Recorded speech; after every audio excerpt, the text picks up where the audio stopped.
রমজানে যদি কর্মচারীর থিকা কাজ কমায় দেয়, কাজ সহানুভূতিমূলক, এটা পর্যন্ত জান্নাতে যাওয়ার কারণ হবে,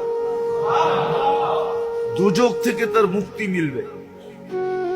কিন্তু আমাদের দেশে দেখা যায় কিছু কিছু কর্মচারীকে রমজানে কাজ আরো কয়েক ঘন্টা বেশি করতে হয়।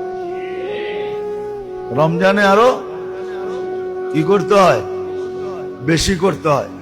বেশি না করলে মালিক বেতন দেয় না, বেশি না করলে বোনাস দেয় না।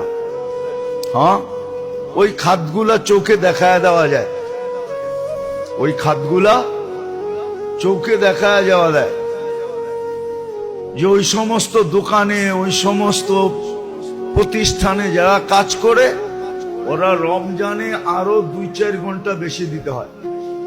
আবার মালিক বলেও, বেটা সিজনের সময় যদি 2-4 ঘন্টা বেশি না দেস, সিজনের পরে তো বেশিরভাগ সময় খালি মশা মাছি মারতে হয়, ওই সময় তো কাম থাকে না, কম থাকে।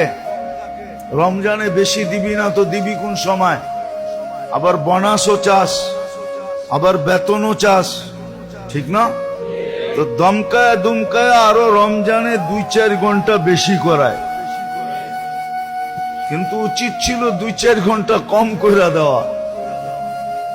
হাদিসে ছিল যে সহানুভূতিমূলক কাজ করাবে, কম করাবে,